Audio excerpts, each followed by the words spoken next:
আমি তো ভালোবাসি তোকে। পর্ব ৫১। লেখিকা সালমা চৌধুরী। আমি আছি আপনাদের সাথে নওশিন পারভিন। হাসপাতালের বেডে চোখ বন্ধ করে শুয়ে আছে আবির। গতকাল অ্যাক্সিডেন্টের পর থেকে তানভীরের কাছেই আবিরের ফোন ছিল। তানভীর আবিরের মাথার পাশে ফোনটা রেখে বেরিয়ে গিয়েছে। রাকিবও চলে গিয়েছে। বাসায় গিয়ে ফ্রেশ হয়ে অফিসের উদ্দেশ্যে রওনা দিয়েছে। তানভীর পার্টি অফিসের সামনে আসতেই দেখলো ভেতরে কয়েকজন কোনো বিষয় নিয়ে তর্কাতর্কি করছে। তানভীর দ্রুত ভেতরে গেল। আজ থেকে ১৫ দিন আগে সংগঠিত এক প্রোগ্রামের ছোটোখাটো ভুলভ্রান্তি নিয়ে ২-৪ জন কথা বলছিল। সেটা এক পর্যায়ে তর্কে বিরূপ নিয়েছে।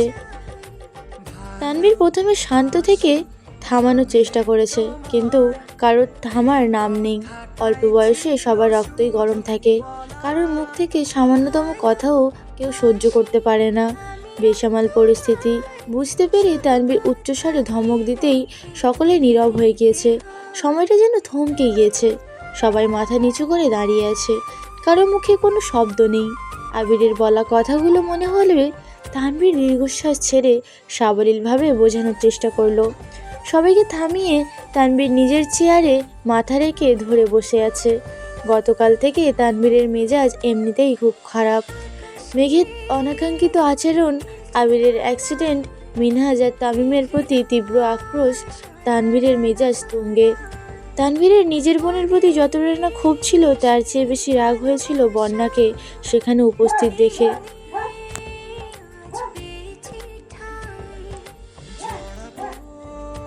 বন্যার ম্যাচুরিটি তানভীরকে বরাবরই মুগ্ধ করে। মেয়েটা কখনোই উচ্ছৃঙ্খল আচরণ করে না, করলেও সেটা নির্দিষ্ট গণ্ডিতেই সীমাবদ্ধ থাকে। যেমন মেঘদের সাথে থাকলে বন্যা ওদের মতোই দুষ্টামি ফাজলামো করে, আবার বাড়িতে থাকাকালীন ছোট ভাইয়ের সাথে খুনসুটিতে মেতে থাকে। অথচ স্যার ম্যাম, তানভীর, আবির কিংবা বড়দের সামনে একদম শান্তশিষ্টভাবে কথা বলে। বন্যার কথা আর আচরণ কোথাও কোনো প্রকার অভদ্রতার ছোঁয়া নেই। মেয়েটা রাগ বোঝারও কোনো উপায় নেই। গতকালের ঘটনায় বন্যার উপস্থিতি দেখে তানভীর নিজেকে কোনোভাবেই নিয়ন্ত্রণ করতে পারছিল না। আবির আর তানভীর দুজনের সৃষ্টিতেই বন্যার মেঘের তুলনায় অনেকটাই পরিণত।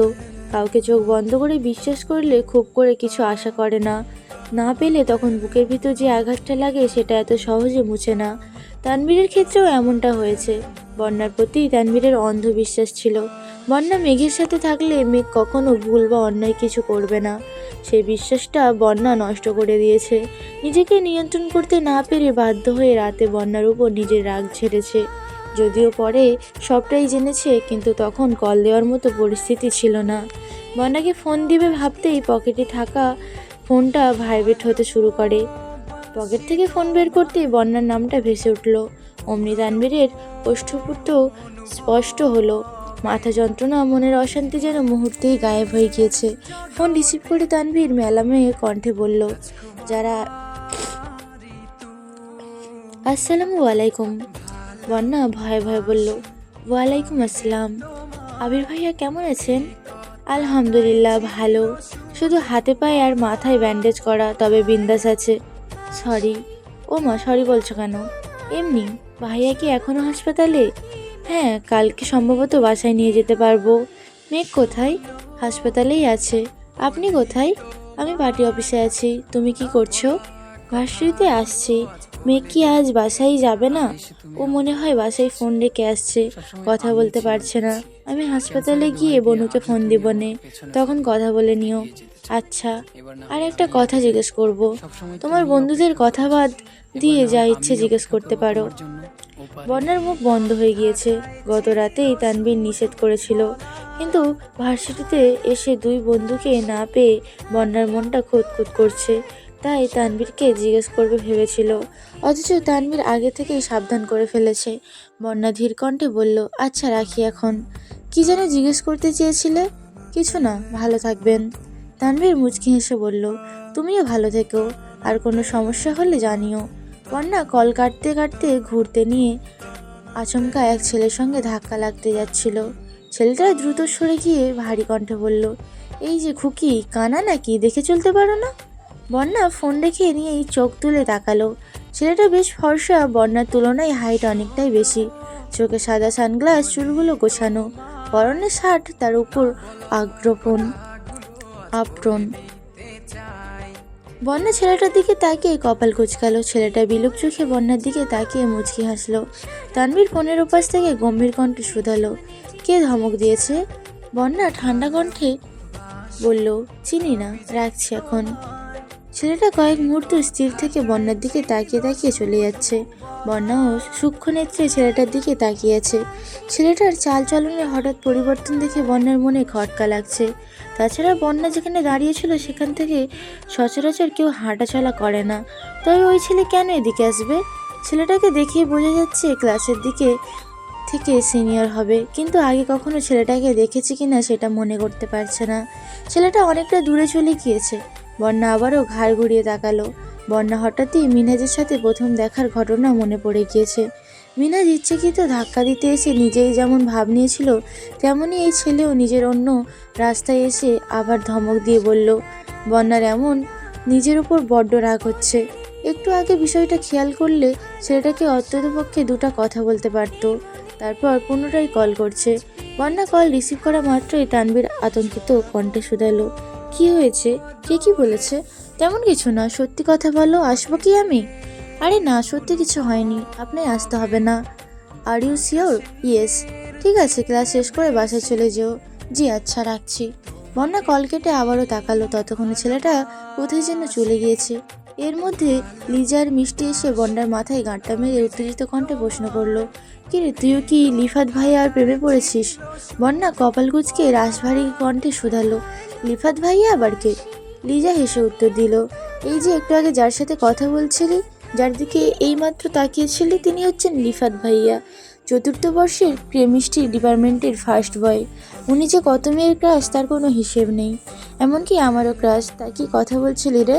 বন্যা রেগে গেল। কোনো কথাই বলিনি, তোর ক্রাশের সাথে কথা বলতে আমার বয়ে গিয়েছে। আর একটা কথা, তোর ক্রাশের ক্যারেক্টারের সমস্যা আছে, বুঝলি? লিজা দাঁতে দাঁত চেপে কটকট করে বলল, তুই আমার ক্রাশকে নিয়ে একদম বাজে কথা বলবি না, বলতে চাইও না, এমনকি তোদের সাথেও কথা বলতে চায় না, বাই। বন্যা ক্লাসে চলে গিয়েছে। বন্যা পিছু পিছু মিষ্টি আর লিজাও ছুটেছে। এদিকে আলী আহমেদ খান চলে যাওয়ার পর আরও 2-3 ঘন্টা মাহমুদা খান হাসপাতালে ছিলেন। আবিরকে যতটা সম্ভব বুঝিয়েছেন। মালিয়া খান আজ কম বেশি কথা বলেছেন, হালিমা খানের সাথেও পরিচিত হয়েছেন। প্রায় 1টার দিকে ওনারা বাসায় উদ্দেশ্যে চলে গিয়েছেন। মালিয়া খান আর হালিমা খান দুজনেই বাসায় যাওয়ার জন্য বলেছিলেন, কিন্তু প্রতিউত্তরে মাহমুদা খান কিছুই বলেননি। এত বছরের দূরত্বের পর হুট করে ওই বাড়িতে চলে যাওয়া ওনার কাছে স্বাভাবিক বিষয় নয়। এই বাড়ির সাথে জড়ানো আবেগগুলো কেমন যেন শক্ত পাথরের মুড়িয়ে আছে। সেই পাথর না গললে স্বাভাবিক সম্পর্ক গড়ে ওঠা সম্ভব ব্যাপার না। আলী আহমেদ খান মূর্খদের খাতিরে বোনকে বাসায় যেতে বললেও দুই ভাবি আন্তরিকতার সাহিত্য বাসায় যাওয়ার জন্য বলেছেন। দুপুরের পরপরই ইকবাল খান, আকলিমা খান, মিম আদি হাসপাতালে আসবে। আবিরের অসুস্থতার কথা তানভীর বলতে চায়নি, তবে ইকবাল খান বারবার জোর করায় বাধ্য হয়ে বলেছেন। বলতে দেরি হলেও তাদের রওনা দিতে দেরি হয়নি। মিম আর আদি সারা রাস্তা কেঁদে কেঁদে এসেছে। আবিরের সাথে মিম খুব কম কথা বলে। হুটহাট দেখা না হলে মিম ইচ্ছাকৃত সামনেও পড়ে না, তবে ভাইয়ের প্রতি ভালোবাসা কোনো কমতি নেই তার। অন্যদিকে আদির আবদার করার একমাত্র জায়গা আবির। বাইরে থাকাকালীনও ভিডিও কল দিয়ে প্রতিনিয়ত বলতো, ভাইয়া এটা নিয়ে এসো, ওটা নিয়ে এসো, কবে আসবা, এখনও তাই করে। হাসপাতালে এসে আবিরের অবস্থা দেখে দুই ভাই বোনই থমকে গিয়েছে। মায়ের হাতে পায়ে ব্যান্ডেজ দেখে আটকে উঠল। এমন অবস্থায় বাস্তবে কাউকে দেখেনি তারা, এই প্রথমবার আবিরকে দেখেছে। আকলিমা খানও অনেক বেশি আতঙ্কিত হয়েছে। আবিরকে দেখেই আর্তনাদ শুরু করেছেন। ইকবাল খান স্তব্ধ হয়ে দাঁড়িয়ে আছেন, কিছুই বলতে পারছেন না। ওনার চোখে ভেসে উঠছে বহু বছর আগে আলী আহমেদ খানের অ্যাক্সিডেন্টের পরের দৃশ্য। তখন আলী আহমেদ খান অ্যাক্সিডেন্ট করে প্রায় 6 মাস বিছানায় ছিলেন। একই রূপে নিজের ভাইপোকে কখনো দেখতে হবে, এটা ইকবাল খান কখনোই কল্পনা করেননি। ইকবাল খান তাড়াতাড়ি আবিরের রিপোর্ট চেক করতে লাগলেন। হাত পায়ে অবস্থা বোঝার জন্য মাথায় চাপ বেশি খেলেও হাত পায়ে খুব বেশি সমস্যা নেই। 21 দিন বেড রেস্টে থাকলে আশা করা যায় ঠিক হয়ে যাবে। দুপুর পেরিয়ে সন্ধ্যা হতে চলল। দুপুরে সবাই অল্প স্বল্প খেয়েছে, কিন্তু মেঘ কিছুই খায়নি। সেই যে আবিরের পায়ের কাছে বসেছিল, সারাদিন যাবৎ সেখানেই বসে আছে। দু হাতে দু হাঁটু আঁকড়ে ধরে হাঁটুর উপর কাত করে মাথা রেখে অমূর্ত আখিতে আবিরের অভিমুখে চেয়ে আছে। নাক অব্দি ওড়না টানা, আখি যুগল স্থির, প্রয়োজনে বাহিরের একবারের জন্য পলক ফেলছে না। কখনো কখনো চোখের কার্নিশ দিয়ে অনর্গল গড়িয়ে পড়ছে নোনা জল। অতি সন্তর্পণে চোখের পানি মুছিয়ে আবারও চেয়ে আছে আবিরের দিকে। সারাদিন খাবো না ব্যতীত মেয়ের মুখে কথা নেই। সকাল থেকেই আবির ক্ষণে ক্ষণে মেঘকে দেখছে, কিন্তু আজ তার কিছু বলার সামর্থ্য নেই। আম্মু মামনি সামনে মেঘকে যে দুটো কথা বলবে সেই পরিস্থিতিও নেই। কেউ আবিরের পাশ থেকে উঠে যাচ্ছেও না। বিকেলে হালিমা খান আকলিমা খানদের সাথে বাসায় গিয়ে রাতের জন্য রান্না করে সন্ধ্যায় আবারও হাসপাতালে আসছেন। ইকবাল খান সাথে আসছেন, আলী আহমেদ খানও অফিস থেকে সরাসরি হাসপাতালে আসছেন। মালিয়া খান আর মেঘ দুজনেই সারাদিন হাসপাতালে ছিল। আবির ঘুমাচ্ছেন দেখে কেউ ডাকেনি। হালিমা খান এসে থেমে মেঘকে খাওয়ালেন চেষ্টা করেছেন। আলী আহমেদ খান নিজেও দুবার খাওয়ার কথা বলেছেন, কিন্তু মেঘ নিশ্চুপ বসে আছে। বাধ্য হয়ে হালিমা খান তানবীরের নাম্বারে কল দিয়েছে। তানবীর কল রিসিভ করতেই হালিমা খান বিরক্ত ভরা কণ্ঠে বললেন, কোথায় তুই? তানবীর উত্তর দেয়। আগেই হালিমা খান পুনরায় বলে উঠলেন, যেখানেই থাকিস হাসপাতালে এসে তোর বোনকে খাইয়ে রেখে যা। আমি তোর বোনের সাথে আর পারবো না। আচ্ছা আসতেছি। তুমি কি বনুর সাথে রাগারাগি করো না? তোর বাপের আদরে মেয়েটা দিন দিন আরো বেশি জেদি হইতেছে। আমি এখনই আসতেছি। 20 মিনিটের মধ্যে তানবীর হাসপাতালে আসছে। মেঘ তখনও গুটি গুটি মেরে বসে আছে। তানবীর ঢুকতেই মেঘ নড়ে চড়ে বসলো। তানবীর ভারী কণ্ঠে বলল, খাচ্ছিস না কেন? খিদে নেই বললেই হলো। তানবীর প্লেটে খাবার বেড়ে মেঘের সামনে ধরতেই মেঘ খাবো না বলে তানবীরের দিকে তাকালো। তানবীরের অগ্নিদৃষ্টি দেখে মেঘ কিছু বলার সাহস পেল না, চুপচাপ খাওয়া শুরু করলো। তানবীরও মেঘের সামনে চেয়ার নিয়ে বসে আছে। তানবীর চাইলেও মেঘকে কিছু বলতে পারছে না, আবার না বলেও থাকতে পারছে না, কারণ মেঘের এমন আচরণ বাসায় মানুষের চোখে সন্দেহ সৃষ্টি করবে। সবাই যখন নিজেদের মধ্যে কথা বলছিল, এই ফাঁকে তানবীর দু একবার মেঘকে বাসায় যাওয়ার কথা বলেছে। ঠান্ডা মাথায় বুঝিয়েছেও, কিন্তু মেঘ না দিয়ে কথাই বলছে না, না করেই যাচ্ছে। তানভীর যখন বুঝতে পেরেছে মেঘকে রাজি করানো সম্ভব না, তখন বাধ্য হয়ে মালিয়া খানকেও থাকতে বলেছে। মেঘ, মালিয়া খান আর তানভীর ছাড়া বাকিরা বাসায় চলে গেছে। রাকিব অফিস শেষে হাসপাতালে আসছে, তবে মালিয়া খান উপস্থিত থাকায় কেউ কোনো প্রকার উল্টোপাল্টা কথা বলছে না। তানভীর আর রাকিব কিছুক্ষণ বসে তারপর বেরিয়ে গিয়েছে। অনেকক্ষণ পর তানভীর 2 কাপ চা নিয়ে রুমে আসছে। 1 কাপ মালিয়া খান আর 1 কাপ মেঘের দিকে। তানভীর নিজেই ফোনটা মেঘকে এগিয়ে দিয়ে স্বাভাবিক কণ্ঠে বলল, তোর বান্ধবীর সাথে কথা বল একটু। মেঘ চায়ের কাপে চুমুক দিয়ে গতকালের ঘটনাগুলো ভাবছে আর মনে মনে নিজেকে বকা দিচ্ছে। গতকাল হাসপাতালে আসার পর থেকে মেঘের মস্তিষ্কে আবির ভাই ব্যতীত আর কেউই নেই। 2-1 বার বন্যার কথা মনে হলেও ফোন বাসায় ফেলে আসায় কল দিতে পারছিল না। মেঘ চা শেষ করে রুম থেকে বেরিয়ে বন্যাকে কল দিয়েছে। মেঘ, আসসালামু আলাইকুম। বন্যা, ওয়ালাইকুম আসসালাম। কিরে কেমন আছিস? শুনলাম আবির ভাইয়া অ্যাক্সিডেন্ট করেছেন, এখন কেমন আছেন? মেঘের গলা দিয়ে কথা বের হচ্ছে না, ফুপিয়ে ফুপিয়ে কাঁদছে। বন্যা শান্ত স্বরে বলল, এই মেঘ কাঁদছিস কেন? মেঘ কাঁদতে কাঁদতে বলল, আজ আমার জন্য আবির ভাইয়ের এই অবস্থা হয়েছে। আমি কেন এমন করলাম? আমি এত বোকা কেন?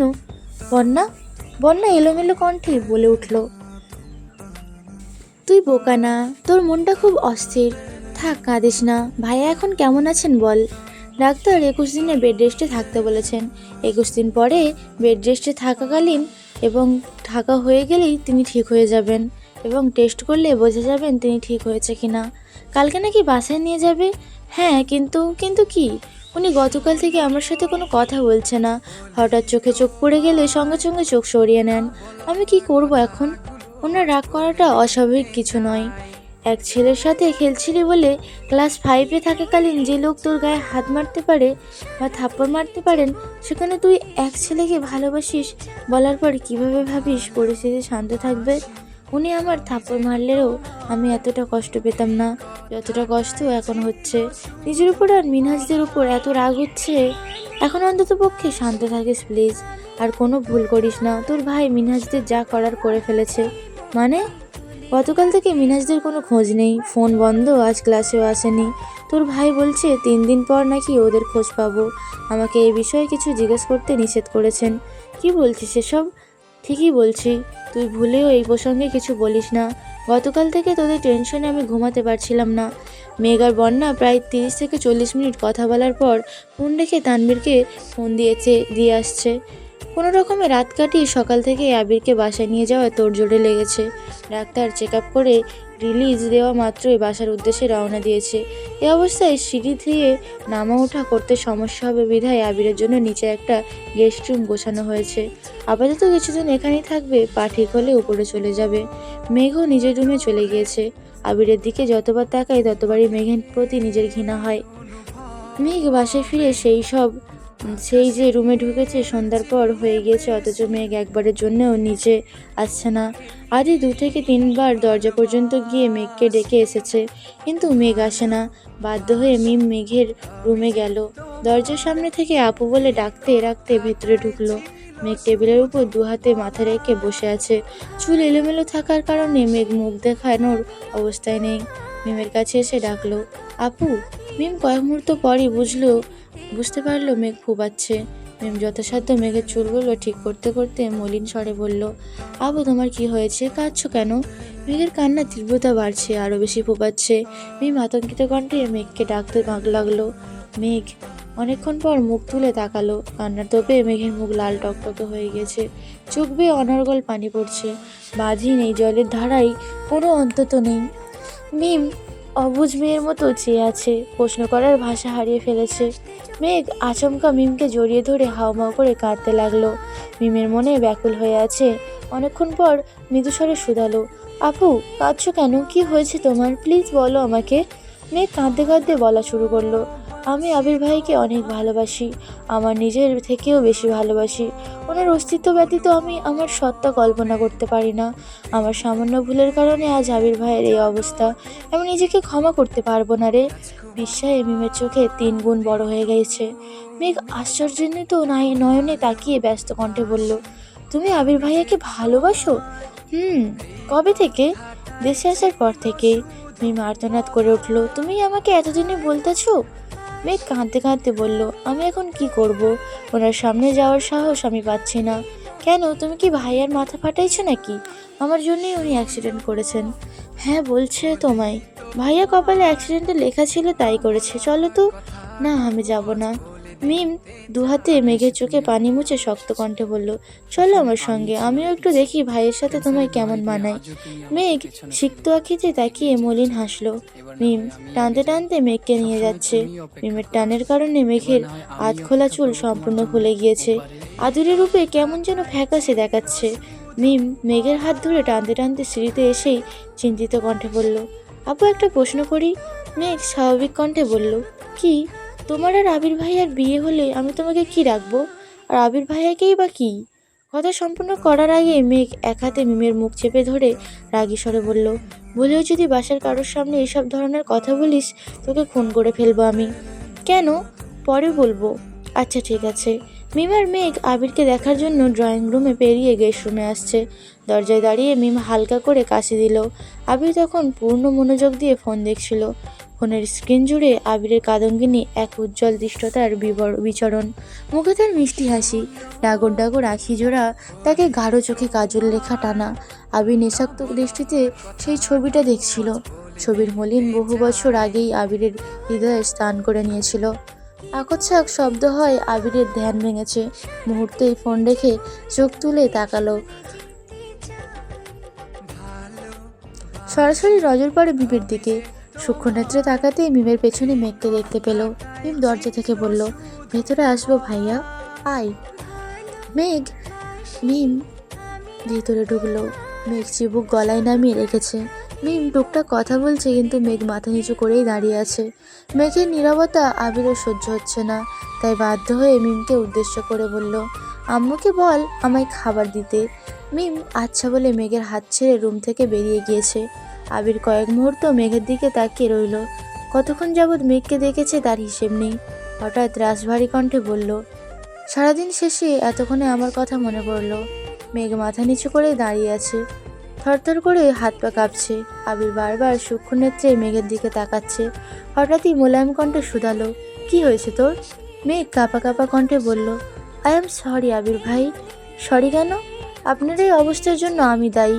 আবির চোখ ঘুরিয়ে এদিক সেদিক তাকিয়ে ঠাট্টা স্বরে বলল, কেন তুই পেতনি সেজিয়ে আমায় ধাক্কা মারছিলি নাকি? আবিরের এমন কথা শুনে মেঘ সহসা চোখ তুলে তাকালো। আবিরের মুখে হাসি দেখে মেঘ কপাল কুঁচকে আহাম্মকের মতো চেয়ে আছে। আবির মৃদু হেসে বলল, এখানে বস এসে। মেঘ চুপচাপ বসলো। কিছুক্ষণ নীরব থেকে মেঘ আবারও কান্না শুরু করে দিয়েছে। মেঘের কান্না দেখে আবির থমথম খেয়ে গিয়েছে। তড়িঘড়ি করে বলল, এই আর কত কাঁদবি? দুদিন যাবৎ কেঁদেই যাচ্ছিস, এবার অন্তত থাম প্লিজ। মেঘের কান্না থামায় কোনো লক্ষণ না দেখে আবির গম্ভীর কণ্ঠে বলে উঠল, এভাবে কেঁদে কি প্রমাণ করতে চাস? মানে আমি তোকে মারি, তোকে কাঁদাই, এসবই প্রমাণ করতে চাস? না, তাহলে এভাবে কাঁদছিস কেন? আমি কি মরে গেছি? মেঘ সঙ্গে সঙ্গে আবিরের মুখ চেপে ধরে হুঙ্কার দিয়ে উঠল, আপনাকে সাবধান করে দিচ্ছি, মরার কথা কখনো মুখে নেবেন না। আবির আলতোভাবে মুখে রাখা মেঘের হাতের উপর হাতটা কিছুটা সরিয়ে ঠোঁটে হাসি রেখে বলল, আর তুই যেভাবে কাঁদছিলিস সেবেলায়?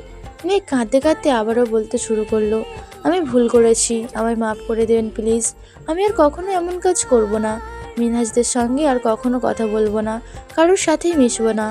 আবির রাগান্বিত কণ্ঠে বলল, ভুল তুই না, বরং আমি করেছি। আমার সেদিন বড় ভাইয়ের দায়িত্ব পালন করা উচিত ছিল। মেঘ চিৎকার করে উঠল, মানে? আমার উচিত ছিল সামনে দাঁড়িয়ে মিনহাজদের প্রপোজ করার স্টাইলটা দেখা, তাকে সাপোর্ট করা। আমার আসলে ওইভাবে রিয়্যাক্ট করা হয়নি। সরি, আমি সুস্থ হলে তাকে বলিস আবার তোকে প্রপোজ করতে। জীবনেও না, আমি এর কথাই বলবো না। আর আপনি প্লিজ আজে বাজে কথা বলবেন না। আজে বাজে কথা কি বললাম? কিছু না। এমন সময় মিম খাবার নিয়ে ভেতরে ঢুকলো। আবিরের হাতে মেঘের হাত দেখে মিম জোরে গলা খাঁকানি দিয়ে, আমি কি আসতে পারি? আবির তড়িঘড়ি করে মেঘের হাত ছেড়ে দিল। মেঘও কিছুটা নড়ে চড়ে বসেছে। মিম খাবার টেবিলে রেখে যেতে যেতে ঠাট্টা স্বরে বলল, আমি এখন চলে যাচ্ছি, পরে আবার আসবো কিন্তু। মেঘ টেবিল থেকে প্লেট নিয়ে আবিরের দিকে এগিয়ে ধরলো। খাইয়ে দিবে নাকি আবির ভাই নিজে নিজে খেতে পারবে, এ নিয়ে কনফিউজে পড়ে গিয়েছে। আবির ভ্রুকুচকে ভারী কণ্ঠে বলল, খাইয়ে দে। মেঘ ঢোক গিলে উষ্ণ স্বরে শুধালো, আমি খাইয়ে দিব? আশেপাশে কি আমার বউকে দেখতে পাচ্ছিস? পেলে আমার বউকে প্লেটটা দে, সেই না হয় খাইয়ে দিবে। মেঘ ফোঁস করে শ্বাস ছেড়ে রাগী স্বরে বলল, হয়েছে, বউকে খোঁজাতে পারবো না। সারাদিন বউ বউ করলে আমি বড় আব্বুর কাছে বিচার দিব। কি বিচার দিবি? বলবো আপনি পাগল হয়ে গেছেন। বলিস আমিও বলবো। কি বলবেন? তোকে যে রাস্তাঘাটে মানুষ প্রপোজ করে বেড়ায় সেটাই বলবো। আমাকে প্রপোজ করেনি, আর যদি করেও তাতে আপনার কি? আপনার মতো না, না তো আমি। আপনি যে গোপনে বউ বাচ্চা রেখেছেন, তার মানে আমার বউ বাচ্চা আছে এটা তুই মেনে নিছিস? না, জীবনেও মানব না। আবির হেসে বলল, এখন কি খাওয়াবেন? মেঘ আবিরের মুখে তুলে খাইয়ে দিচ্ছে। ফাঁকে ফাঁকে আবির ফুপ্পির বিষয় নিয়ে টুকিটাকি কথা বলেছে। এখন বাসায় আনলে ঠিক হবে কিনা, কিভাবে আনবে সেসব বিষয়ে কথা বলেছেন। মেঘের খাওয়ানো শেষে চলে যেতে নিলে মিম আবারও ছুটে আসছে। মিটিমিটি হেসে বলল, এত তাড়াতাড়ি খাওয়ানো শেষ? মিমের মাথায় গাঁটটা মেরে রাগী স্বরে বলল মেঘ, রুমে চল, তোর ঠোঁট দুটো সেলাই করে দেবো। মিম হেসে আবিরকে উদ্দেশ্য করে বলল, ভাইয়া এখন ঘুমাও তুমি, আমরা চলে যাচ্ছি। মেঘরা যাওয়ার কিছুক্ষণ পর আলী আহমেদ খান আবিরকে দেখতে রুমে আসছিল। সাথে আলিয়া খানও এসেছে। আবির আলী আহমেদ খানের উদ্দেশ্যে বলল, আব্বু একটা কথা বলবো। বলো। আপনি কি ফুপিকে বাসায় আনতে চাচ্ছেন? আমি আসতে বলেছি, তার ইচ্ছে হলে আসবে। এভাবে বললে ফুপি কোনোদিনও আসবে না। ভুলে যাবেন না উনি আপনারই বোন। আপনি যদি সত্যি চান ফুপি বাসায় আসুক, তাহলে ফোন করে ভালোভাবে দাওয়াত দেন। ফুপ্পিদের বাসার সবাইকে নিয়ে আসতে বলুন। আর যদি না চান তবে ভবিষ্যতেও মুখ রক্ষার্থে কখনো দাওয়াত দিবেন না প্লিজ। এই পর্যন্ত ছিল আমৃত্যু ভালোবাসি তোকে পর্ব 51। পরবর্তী পর্বগুলো শোনার জন্য চ্যানেলেই চোখ রাখুন। সবাই ভালো থাকবেন, সুস্থ থাকবেন। আল্লাহ হাফেজ।